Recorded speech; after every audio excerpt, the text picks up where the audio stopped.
what you're looking at for people who are getting these reflex tests done, those are the things they're going to do, the QSART testing and the tilt table test, which, we're going to orthostatically challenge you and see what happens to your blood pressure and your heart rate over time. And do the responses occur normally, or do I get, a huge rise in my heart rate and a drop in my blood pressure when I become upright, which is not, the response that you want to have. And it's got to meet a certain criteria, which they change. They move the goalposts all the time on this stuff too. Used to be 30 beats a minute. Now some people are saying 40, because it's like, one, do we have so many people, especially in this post-COVID era, that have autonomic nervous system dysfunction, and again, not to get ahead of ourselves on topic there, but you combine some of these things, which is the human experience, oh boy, right? Welcome to the Life After Impact podcast, where we do a deep dive into all things concussion and brain injury related. We talk about all the different symptoms that can follow brain injury, different testing methods, different types of specialists out there, and different therapies available. I'm Sophia Bowens. I'm here with Dr. Ayla Wolf, and we will be your guide to living your best life after impact. Welcome to the Life After Impact podcast, where today we have Dr. John McClaren on the show. And Dr. McClaren, you've been in private practice since 2002 outside of Omaha, Nebraska, correct? Correct. And you have a diplomate in chiropractic neurology. You also completed a very intense program and earned a fellowship by the American Board of Brain Injury and Rehabilitation.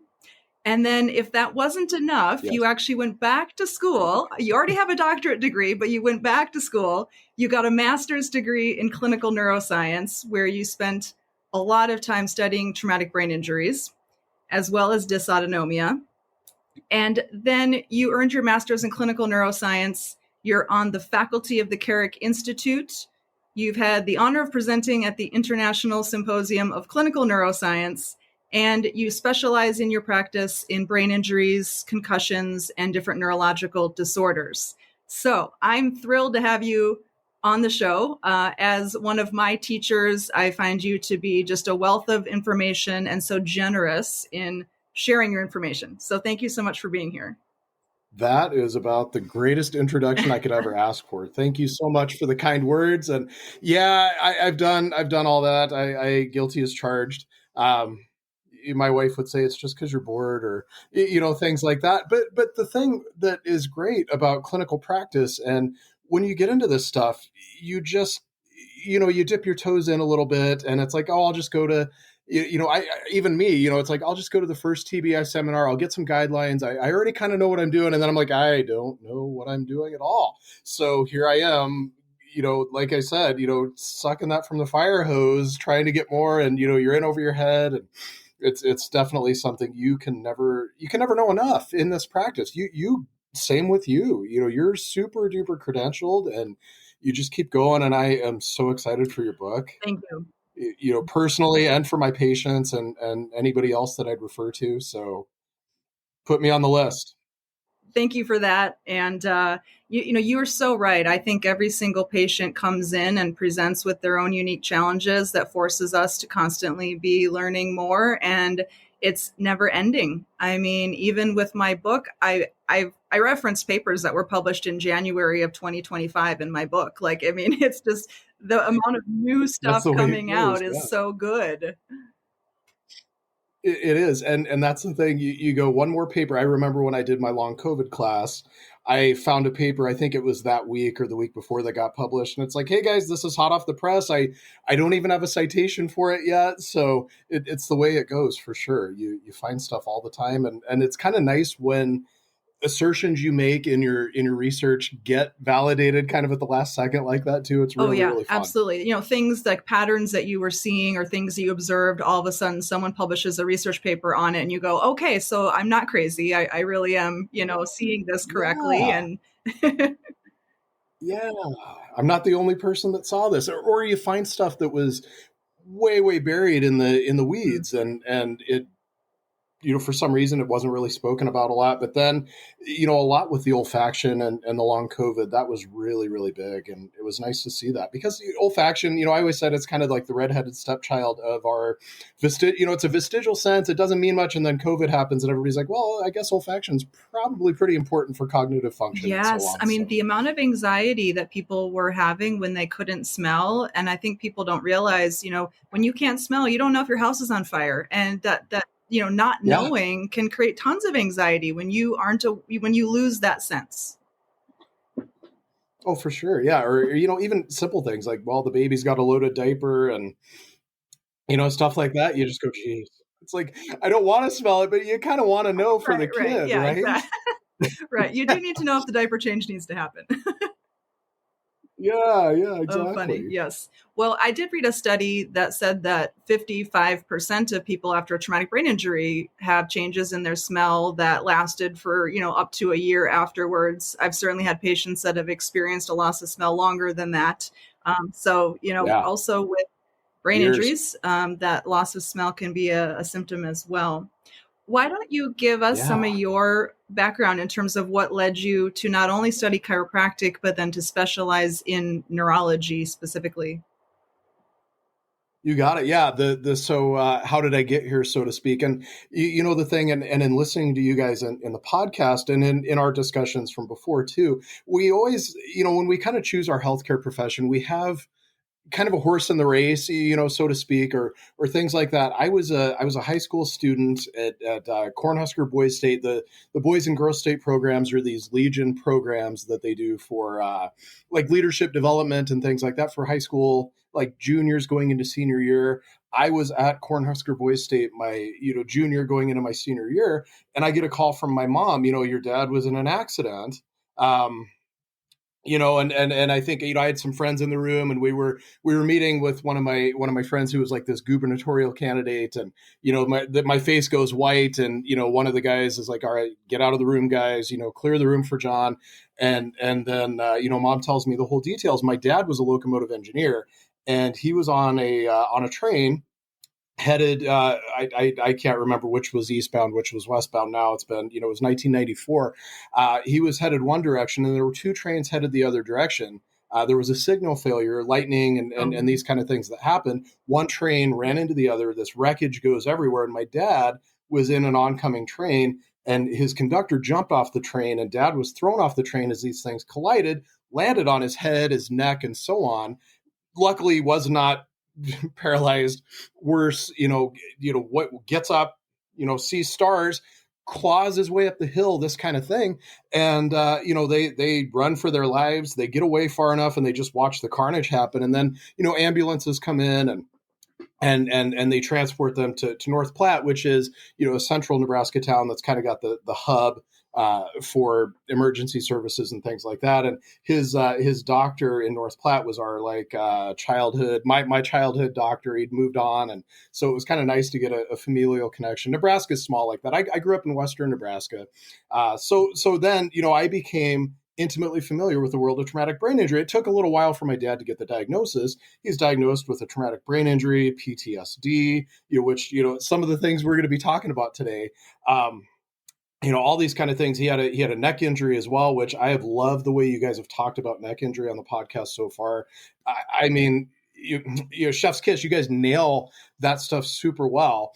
And this is dad. He ends up having 4 vertebrae fused, and had a neuropsychologist who got the diagnosis correct for him. And and the thing I saw with my dad, as I went on. I was a power lifter in college. I didn't know that I was going to be a healthcare guy at that time when dad got hurt. But I was, STEM was kind of my path. It was STEM or it was politics. And I'm glad I went to STEM and not politics, with the boys state thing. And I was a collegiate power lifter. I had a shoulder injury, had a chiropractor that I found via this Muscle Media. You remember Muscle Media magazine back in the day? I'm a little older than you. I started working at a health food store that was managed by a bodybuilder when I was like 15 years old. So we probably had it laying around. Yeah, it's around there. Bill Phillips would do the challenge and he'd give his Corvette away to these guys, Yeah, they had an article on active release technique at the time, and I'd had this shoulder injury, and the orthos couldn't figure out what to do. And it's like, we can open you up and go in. And I was nationally ranked as a power lifter, and the shoulder thing kind of took me down a few places. So I went to this ART chiropractor, and it's like, that is what I want to do with my life. I didn't know at the time how it would tie in with a traumatic brain injury until later. So I decide chiropractic school is it. I enroll at Parker. My sister lived in Dallas. That's why I chose Parker. Everybody will say my chiropractic school is the best because it's because my sister lived in Dallas, and I wanted to have family close by for professional school, just because sometimes it's like, man, I'd like to have a home cooked steak, or something like that, or somebody to listen to me cry when I'm struggling, or to quiz you with the note cards. all that. Yeah, here, throw them at her when I miss. She got good at dodging them. So so I chose Dallas, and I went to Parker, and my friend Haney Helmy, my first trimester in school, and Haney and Glenn Zielinski, Glenn, those guys were like Tri-6 at the time. I was Tri-1, and these guys, they were like, you gotta see this Professor Carrot guy. And they showed me a couple of the shorts videos where he's running around on the stage, and he's getting these people with Parkinson's to get up out of chairs and all these kind of things. And he had a patient on one of the case studies they showed me that was a traumatic brain injury patient. I'm like, tell me more. And they did, and they got me hooked. And they started a neurology club, and I just went, and same thing. It's like, give me all you got. So I start to learn some things, go home.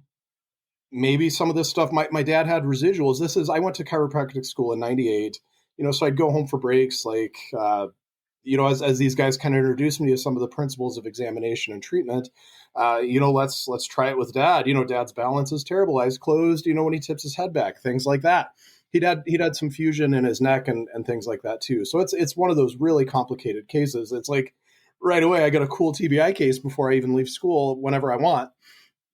And he liked it because it helped him. He noticed differences right away. And again, I'm hooked. They started the Diplomate on campus. My 7th trimester at Parker, at the time it was a 9-trimester program. So, my last year, they started the program on campus again. Dr. Klotzik and Dr. Peter Percoco were there as my instructors. And, like module 1, I had like 35 pages of handwritten notes. And if you've seen my handwriting, that's like terrible. So then I was in. You got hooked. For sure. And so how do people find you in your community? And I actually lived in Omaha for about 6 months, by the way, when I was an infant. So, how about that? I didn't know that. My dad got transferred there for work for like 6 months. So obviously I have no recollection of it, but I did live in Omaha briefly. You don't remember the flat plains and Nope. I just remember that we have home videos where there's just like really trippy music playing in the background. I was like, Dad, what were you into? That's kind of awesome. Yeah. What did Omaha introduce him to music-wise, right? That's cool. Yeah, I've been in practice. You nailed it. I've been in practice for 23 years now. And it was just last month we celebrated kind of the birthday of the practice, which is awesome. I in my wildest dreams couldn't have imagined it going as well as it has. It of course, hiccups and bumps and bruises and all sorts of things, but it's just it's been awesome. I haven't had to do. We just brought in some new stuff. I've got some things that I've never marketed for that I really want to expose people to a little more, and brought in some new stuff. But I haven't done any marketing or those kind of outreach things since the Yellow Pages were like a way to actually find people. Yeah. To date myself, right? That's and Yellow Pages don't work anymore. It's tough when you're so busy with patients. You don't have the time to then also be a marketing executive for your own company.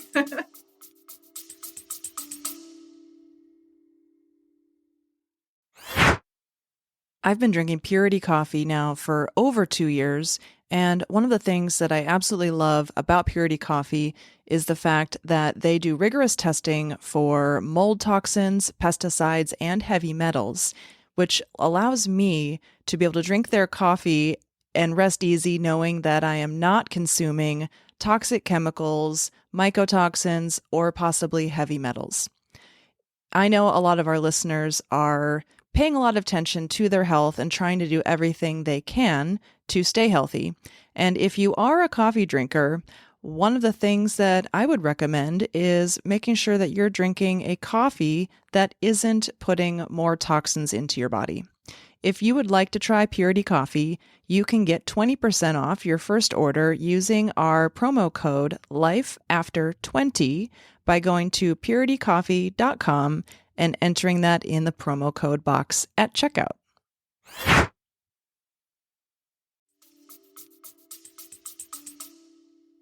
Yeah. And then, really too, it's frustrating because what works, what doesn't. I was off social media for 4 years.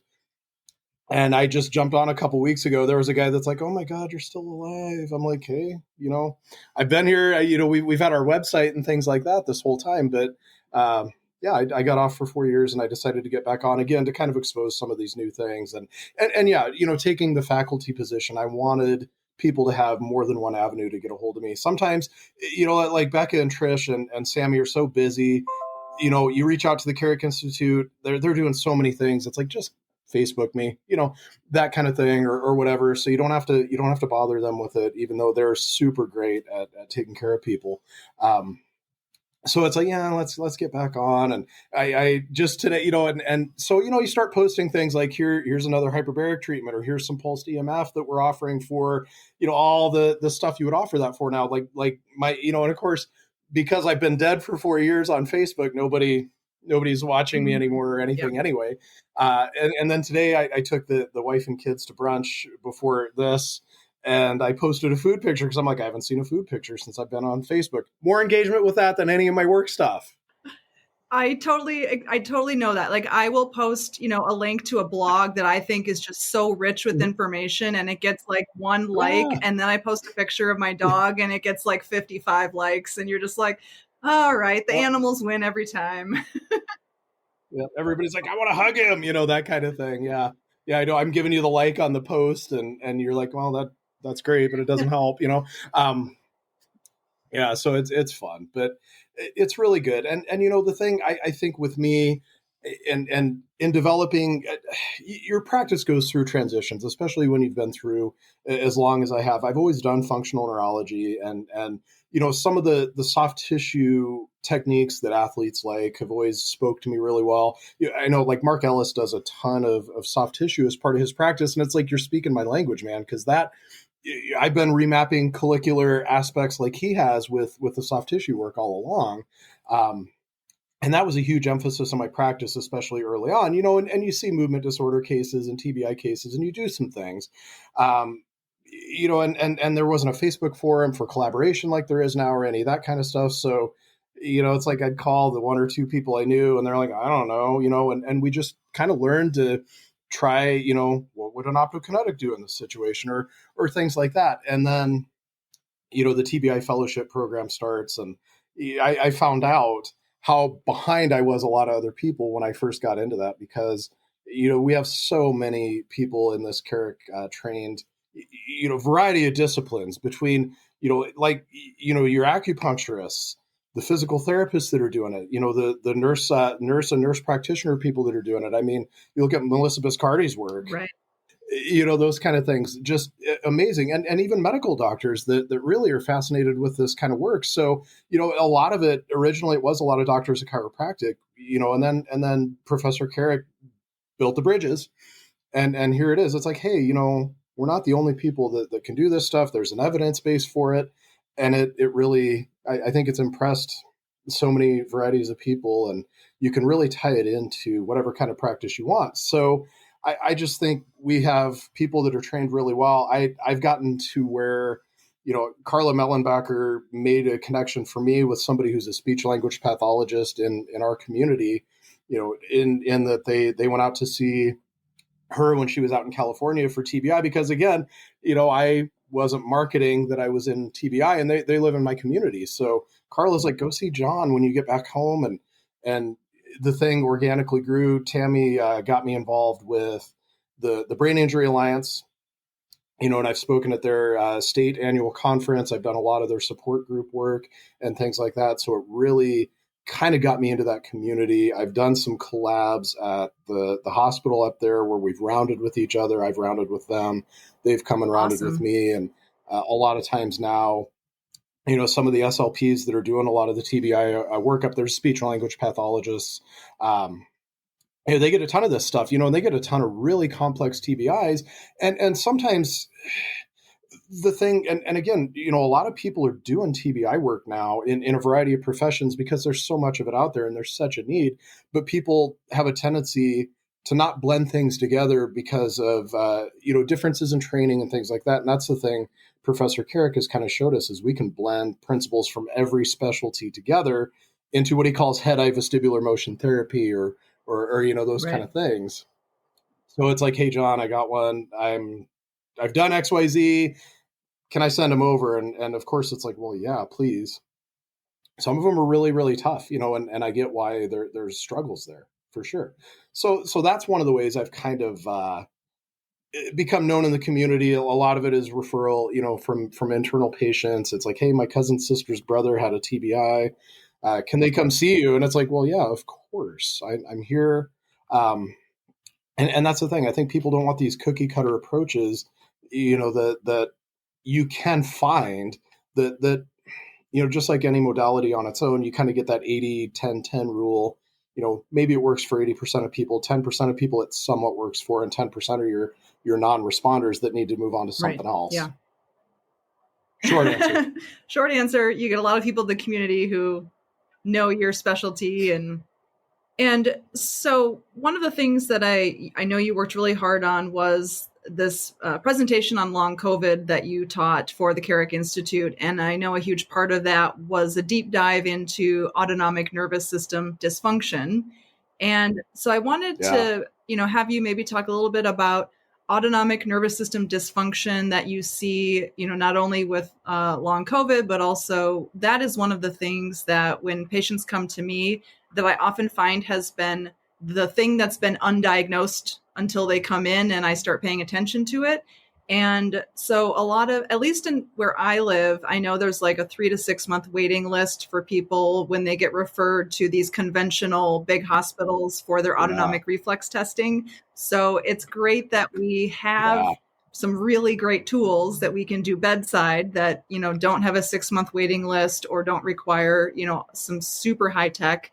And why don't you talk a little bit about, somebody comes in to see you. A lot of times the autonomic assessment is really the cornerstone or the foundation of what we're looking at here. So maybe talk a little bit about how frequently you do see that in people that are having these lingering post-concussion symptoms and then how you're assessing it. There are so many things that we can do. I mean, you talk about like QSART testing or tilt table testing and things like that, and one of the things like not to make it sound like I'm a super genius, you sent me a list of topics ahead of time so I could kind of get in there and do a little bit of research on my own. And I thought, let's look at QSART testing, your qualitative, pseudomotor axon testing, where, we're putting somebody in conditions and seeing what the sweat response is, right? And I thought, let's see if that actually has a body of literature associated with TBI. I mean, did you go out and look for that QSART testing TBI, like Google Scholar, PubMed, that kind of thing? No, I did not look for a specific link between those two. What'd you find? Well, I wanted to see it because, again, that's the thing. What you're looking at for people who are getting these reflex tests done, those are the things they're going to do: the QSART testing and the tilt table test, which we're gonna orthostatically challenge you and see what happens to your blood pressure and your heart rate over time, and do the responses occur normally, or do I get a huge rise in my heart rate and a drop in my blood pressure when I become upright, which is not the response that you want to have, and it's got to meet a certain criteria, which they change. They move the goalposts all the time on this stuff too. Used to be 30 beats a minute, now some people are saying 40. Because it's like, one, do we have so many people, especially in this post-COVID era, that have autonomic nervous system dysfunction? And again, not to get ahead of ourselves on topic there, but you combine some of these things, which is the human experience. Oh boy, right? But yeah, people go and they get this stuff done and they get results that maybe aren't conclusive or things like that. If, I've waited 6 months to get in. I was going to come see you, but I figured I'd wait until I had a diagnosis before I would. And you go, that's 6 months of rehab we lost, that kind of a thing. And again, with traumatic brain injury, you can make progress throughout the lifetime of the person, right? The old conventional wisdom of, and again, the goalposts move. It's your 6 months is your recovery window. A year is your recovery window. 2 years is your recovery window, right? And now it's like, man, it's a lifetime recovery process that you can have as long as you keep working at it. And some of it is slow and some of it's long, but people get frustrated. And you wait 6 months for a diagnosis, and it just stinks. So I went out and I looked at that, let's go to PubMed, let's go to Google Scholar, and let's see if there aren't a lot of sources out there that link the QSART testing to being significant for dysautonomia associated with traumatic brain injury. Same with the tilt table test. I found it really interesting because I had a patient who came in and she had a lot of symptoms. She had 3 concussions, and I started working with her, and she had gotten a referral to go do all the autonomic reflex testing, but she had a 6-month wait list. Sure. And so she came in with a lot of symptoms. Well, I got to treat her for 6 months. And then by the time she went to do all of the autonomic reflex testing, everything was normal except for the QSART. However, there was a little note on the bottom that said this test can be impacted by certain medications. And there was, I think a certain medication she was on that might have actually thrown it off. But when we, way back in like beginning of clinical neuroscience training, we talk about this concept of sweating as, being increased sympathetic activity that can sometimes be uneven. Some people might actually say, I sweat more in my right armpit than my left armpit. And so even from a Chinese medicine perspective, sweating is a very important thing that we pay attention to, whether it's, cold, clammy hands or hot, clammy hands, or if people have spontaneous sweating, so in from a Chinese medicine perspective, the whole sweating thing is an important thing that we do pay attention to, but it's only one small piece of the autonomic pie, obviously. And so, I think that a lot of this conventional testing, like you said, sometimes it leaves people kind of with more questions than answers, I think. For sure. Yeah, for sure. And that's the thing. Or they get an inconclusive test or they get some of those things where it's like, well, it's probably your medicine. It's not your TBI. And that's the thing I see a lot, especially like if litigation's involved, they'll try to blame anything but the TBI. I had a guy, it was like, oh, it's diabetic neuropathy, cause he had like numb hands and feet. He had a myelopathic injury to his neck. In addition to his TBI, he had like an A1C of 5.7. I'm like, thanks for that, independent medical examiner for saying that. But that's the thing. A lot of these conventional tests they're waiting on for a really long time. I'm so glad your patient came in and got the rehab. It's like, oh, darn, you passed your test. That means, you high five and go, well, let's just keep doing what we're doing then. You don't need that stuff anymore, right? You don't need to wait for the next test to try to validate how you feel. Because that's ultimately what matters, right? People are coming in because they feel crappy and they want to feel better. And they think, because of whatever it is that they got to you, that maybe you can help them. So, when we're looking at these things, how much do you sweat, and things that'll happen too, if I've got some dysautonomia and I'm doing some things that I should sweat when I'm doing, what'll happen is instead I don't sweat and my hands and my feet and my nose and all these other things get really, really cold. Which again, you go in Chinese medicine, that's definitely not good. And again, in functional neurology, we know that's not good. And, you see these things where, and that's one of the things in a lot of the training that we get, the autonomic nervous system, everybody talks about how like it's parasympathetic good, sympathetic bad. Too much sympathetic activity is bad, absolutely. But a lot of times, that kind of a model, you're going, you need a sympathetic nervous system to take the load of clothes up the stairs and like not pass out or, things like that, or to run around and chase your kid or something like that. You need to dilate some blood vessels and you need to get the lungs to expand at a little higher rate. And you need, pupillary dilation. So as we're talking about these things, people who are trained like us are already going, yeah, now I know how we're crafting our examination that we're going to do at the bedside for this. So, that's one of the things, like, what do we do in our practices for testing, and when somebody comes to see me, the first thing, especially, you can look at like a Rivermead post-concussive score, especially if it's 6 months or later after they've had the TBI, because it's valid 6 months or later, right? Some of these other inventories you can look at are really good to kind of point you toward, well, we've got some autonomic types of symptoms. But before I do any, pursuit or saccade or vestibular testing or things like that, the first thing I want is a baseline pupil test before I contaminate it with my exam, right? So I'm going to come in and I use the Reflex Pupil app, no disclosures. I have like 1/100th of 1/100th of 1,000th of a piece of stock on it because they offered it when, it's like you get a free month if you buy like a share or something. So I do have a tiny amount of share in it, but it's more just because I think it's a fabulous piece of technology. And again, Professor Carrick introduced us to this, and we're getting a lot of data on what should happen with the people. And you can use this thing, tons of different ways. The way I use it at the beginning of my assessment is, it'll come in, it'll flash. You should see a pupil constrict when it's exposed to light. You should see it dilate, to 75% of its original size relatively quickly. And you should see it maintain. And the app gives you, constriction speed metrics, dilation speed metrics, latency metrics, things that with my pen light, I am not as good at. You can pick a lot of stuff right. up, I mean, it's right? taking 30 frames a second when it does that. I mean, we can't do that with the naked eye. These guys aren't doing 30 frames a second, that's for sure. Or maybe they're doing it, but it sure ain't processing up here, I wish. Yeah. So it gives you a lot of information, and you can kind of segregate that into, some left brain versus right brain types of aspects in regard to autonomic, activations and so on and so forth. But, those are things you should see. You get a pupilogram. How smooth is it?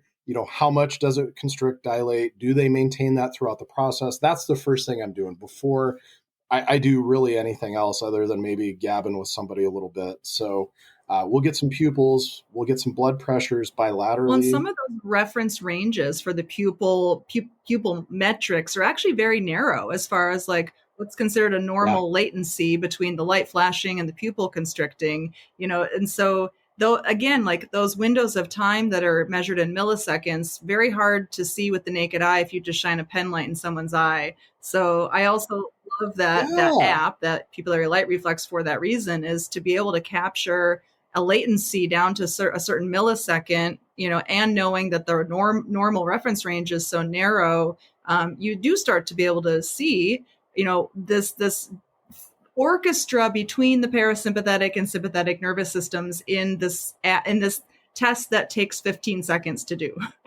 That's beautiful. The orchestra word is exactly what it is. It's this fine waltz between the systems, right? Where if they work appropriately, odds are good, that patient's not going to have as big of a symptom load, or they're maybe not even going to come see you because they feel pretty good if it works like it's supposed to. And then you get in and you grab your sphygmometer and your stethoscope and you take your blood pressures. What happens on the left side versus the right side. Then you compare it, and that's the great thing about this. You go, I've got different metrics that I can compare. And then you start to go, does this make sense? Do we have medications on board that can maybe contaminate some of our data? Which you go, well, there are some medications that can influence pupillary reactions. There are others that can influence your blood pressure findings. But it's really hard to find medications that influence everything equally. So you can go, well, I've got, and again, even if they're on medications, these systems should adapt relatively well. Sometimes that's why they're taking the medication, is to get the system to adapt well. And if it's still not working, then depending on your scope of practice and your relationship with your patient and your providers, you can give them that data. You can go, hey, maybe the dose or the medicine isn't appropriate for this patient because we're still seeing XYZ, and it could be ruining or contaminating or, causing a problem with our rehabilitation coefficients and so on. Just communicating with other providers, which again, when you ask, how do people find you and how do you build this kind of practice? That's one of the best ways, because they go, well, you're not just banging away on people willy-nilly. You're actually collecting some data and there's some care. These primary practice people, they're really busy, and a lot of times they don't have the time to do this stuff if they know how to do it. Sometimes they're, again, not trained like this, but they appreciate it and they go, wow, that's a nice approach that you take. I've got 5 others that are just like this patient who had a traumatic brain injury. They were maybe on the same bridge or something like that, where the multi-car pileup happens, and they become impressed with the way people, especially that are Carrick trained, really start to approach these kind of things, and they go, I never referred to an acupuncturist before, but I'm so glad I did. Or I never referred to a doctor of chiropractic before. I always thought you guys were, weirdos or whatever. And, it turns out I was the weirdo for not doing it all this time. And it helps. Yeah. Well, and I see a lot of patients, when they have things like postural orthostatic tachycardia syndrome, a lot of times they end up taking themselves off the medications they're given because of the side effects that they experience. And a lot of doctors are very upfront in saying, listen, we don't have a great pharmaceutical solution to fix this. And so let's just try this. And a lot of doctors are also kind of humbly approaching it and saying, you know what, like, we're not so good at treating this, and we know that, but here, try this. And if it helps, great. But if it doesn't, like, then, don't take it, basically. And so, like, they know that, a lot of their medical, approaches are kind of a trial and error. And, the way that I think the autonomic nervous system is so complex. And when you try to control one small arm of it with a drug, it usually doesn't equate to a good outcome. And I think, that's what I see play out quite often. And I, like you said, people kind of demonize the sympathetic nervous system and say parasympathetic good, sympathetic bad. But the way that I like to describe it is like your autonomic nervous system turns you into a high performance sports car. And so when you want to, slam on the brakes and come to a screeching halt, you can. Or if you want to go 0 to 60 in 0.5 seconds, you hit the gas pedal and your system can do that. And so it's like, it's that ability to modulate for whatever is appropriate in the moment.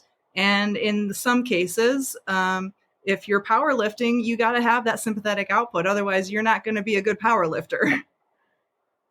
Yeah, or you're snorting all these salts and doing all these other things to try to get it to activate. And I had a buddy, man. He would just literally have his training partner hit him with a 2x4 just to get that sympathetic, and I'm like, and some of them you hear it and it's like, oh my God, I'm out of the gym.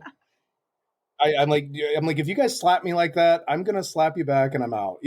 These kind of things. I'm like, don't smack me. I'm like, tell me nice things, give me some validation. Like, you're a really good lifter, John. You're gonna lift, I'm like, I'm not the tough love guy with that, don't corporally punish me before my lift. But yeah, you see people do this stuff all the time, and it's just fascinating. And yeah, that's the great thing is we've got these tools that are relatively inexpensive to assess it in a very thorough fashion. This orthostatic testing is really a great thing to do. You can check blood pressures in those different positions, and if you, a lot of this too, people kind of go, how do I save time? And I think the thing too, if you really want to do a service in this autonomic nervous system in your TBI community, you got to be willing to spend a little bit of time. And it's okay. Maybe you don't do your whole exam in one visit or something like that with people, because, if you're trying to fit a TBI exam into a 30-minute window, no, I can't do it. It doesn't work. I mean, Professor Carrick can probably do it in 2 minutes because he has it when he looks at you walk. But, I mean, for me, it's like, especially with some of this, you get, the pupillometry is pretty quick.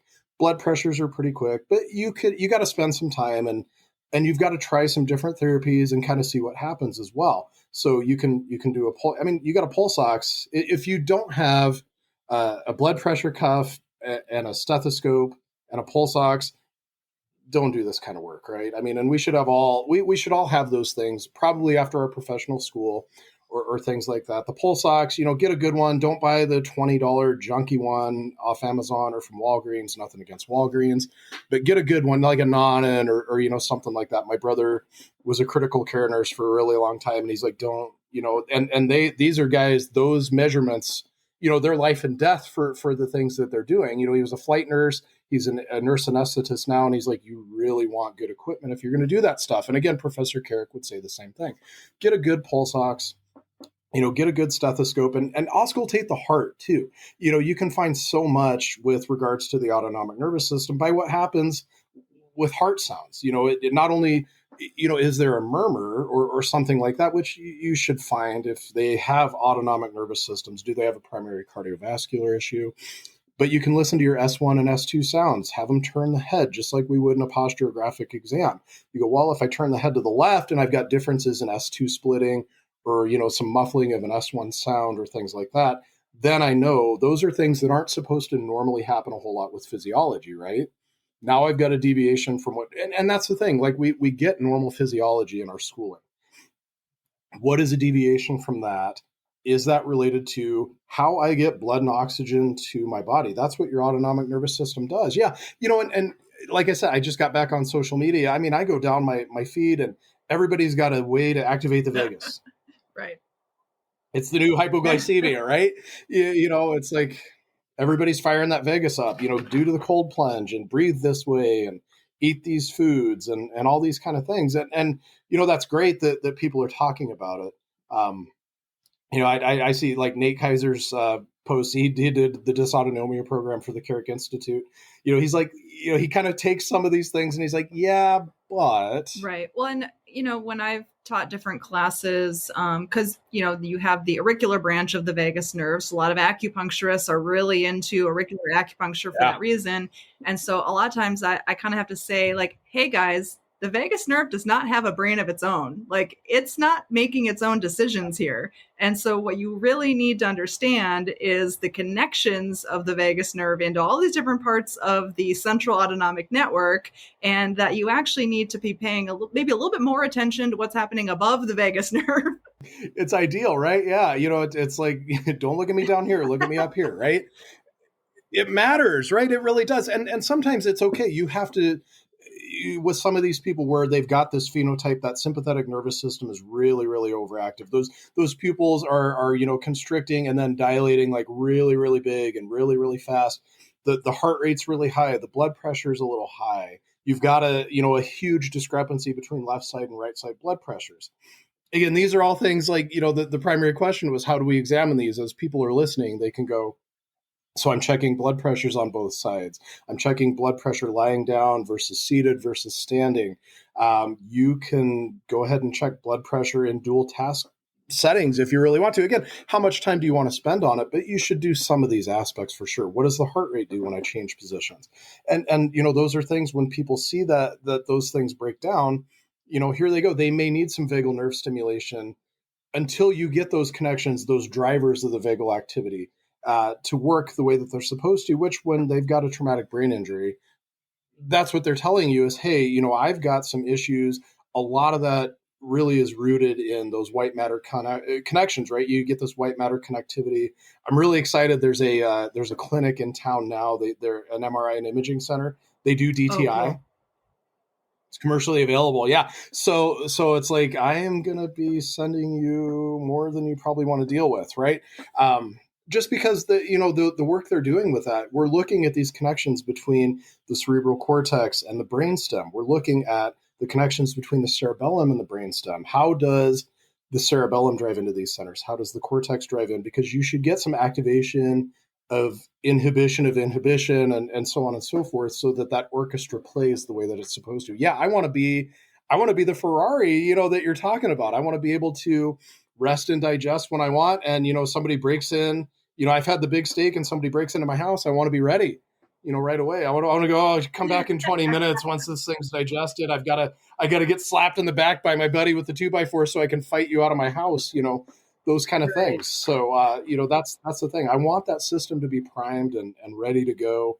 And of course, there's a lot of ways for athletic optimization.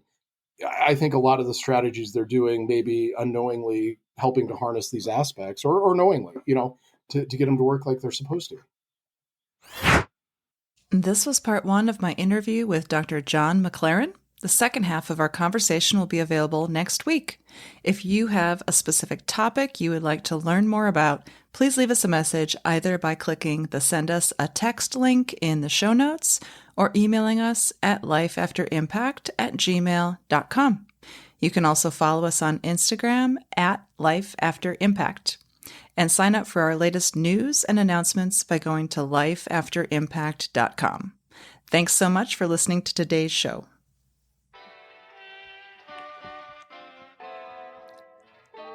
Medical disclaimer.